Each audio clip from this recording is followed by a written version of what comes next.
ઇન્દ્રદેવી વૃંદાવનને ડુબાડવાની કોશિશ કરી હતી. ખૂબ વર્ષા કરી અને વૃંદાવનને ડુબાડવાની ઇન્દ્રદેવે કોશિશ કરી હતી. તો હેલો ફ્રેન્ડ્સ, રાધે રાધે, જય શ્રી કૃષ્ણ. હું વાત કરીશ કે ભગવાન શ્રી કૃષ્ણએ ગોવર્ધન પર્વતને એક આંગળી પર કેમ ઉઠાવ્યો હતો. આપણને બધાને ખબર છે કે ભગવાન શ્રી કૃષ્ણએ એક આંગળી પર ગોવર્ધન પર્વતને ઉઠાવ્યો હતો. પણ એ શું કારણથી ઉઠાવ્યો હતો, એના પછી પાછળનું કારણ શું છે એ કદાચ કોઈકને ખબર ના હોય.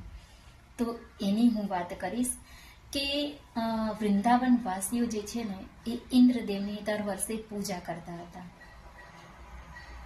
ઇન્દ્રદેવને જ એ લોકો પાલન કરતા સમજતા હતા. પણ એક દિવસે વૃંદાવન વાસીઓને ભગવાન શ્રી કૃષ્ણએ સમજાવ્યું કે ઇન્દ્રદેવ જ પાલન કરતા નથી.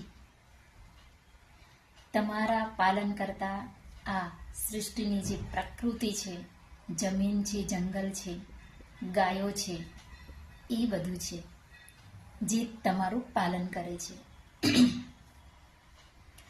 તો એ વખતથી ઇન્દ્રદેવની પૂજા છોડી અને તમામ વૃંદાવનવાસીઓએ પોતાની પ્રકૃતિની પૂજા કરવાની ચાલુ કર્યું. ગાય માતાની પૂજા કરવાનું ચાલુ કર્યું, કેમ કે એમના થકી એમનું જીવન ચાલતું હતું.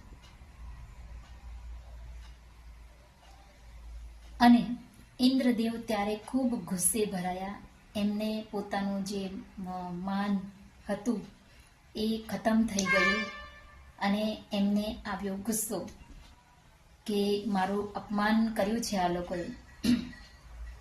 તો એ વખતે ઇન્દ્રદેવે વૃંદાવનને ડુબાડવાનું નક્કી કર્યું. ખૂબ વર્ષા અતિવૃષ્ટિ કરી અને વૃંદાવનને ડુબાડી દઈશ એ ઈરાદે ખૂબ વર્ષા કરી હતી વૃંદાવનને ડુબાડવા માટે.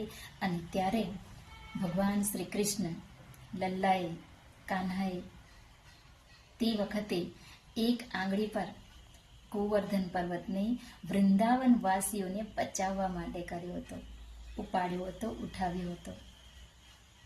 તો થઈને ખૂબ સરસ મજાની વાત જાણવા જેવી. આ છે એક પાઠ કૃષ્ણ લીલાનો. તો રાધે રાધે, જય શ્રી કૃષ્ણ. આવી જ એક અલગથી વાત આપણે નેક્સ્ટ વિડીયોમાં કરીશું. ત્યાં સુધીમાં ટેક કેર અને જય શ્રી કૃષ્ણ.